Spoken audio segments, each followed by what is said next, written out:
Good morning mga ka-brats. Ayun guys, i-share ko lang sa inyo guys yung ating morning routine. And guys, mas effective ito guys.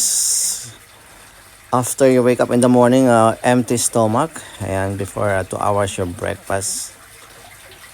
Ayan, maganda ito guys sa ating immune system. Of course, yung mga toxic natin sa katawan dyan.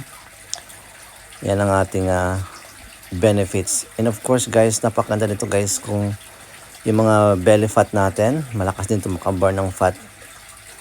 Yan. I-routine mo guys to within 2 weeks guys.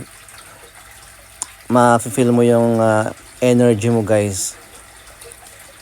And ginawa ko lang dito guys, nag-slice ako ng cucumber. And of course, ginger guys. Yan, mix mo lang dyan yan. At saka lemon. Pero kung may lime kayo guys, or lemon and lime guys, mas okay yung lime. Pero today guys, ginamit ko lemon kasi naubos yung lime namin. Yan, imbis na i-squeeze ko yung lemon guys, binalatan ko siya. Kasi pwede mo pang gamitin yung skin ng lemon guys, pakulam mo sa tubig, tapos gawin mong tea. Alisin mo lang yung juice niya.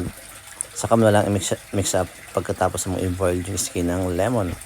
Yan guys, yung green leaves yan, parsley yan guys. Pwede mo rin gamitin ang green apple. Ayan. Mas effective siya guys after 2 hours your breakfast. Ayan, makaka-help ng immune system natin guys yan. Makakapag-boost ng ating energy. Ayan, tapos after ng blend mo guys, salain mo lang para yung sap niya is ma-separate sa juice. Ayan, ito yung ating routine every morning guys. Napakadaling gawin guys. Ayan. After nyan, salain natin. Yan, ito yung pure honey. Kung may pure honey kayo, mas okay guys.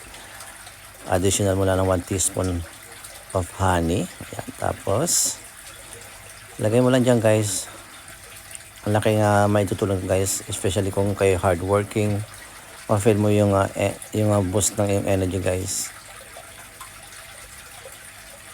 Ayan, kung kayo laging nanghihina, ayan, makakatulong ito sa atin guys. Kung lagi kang stress.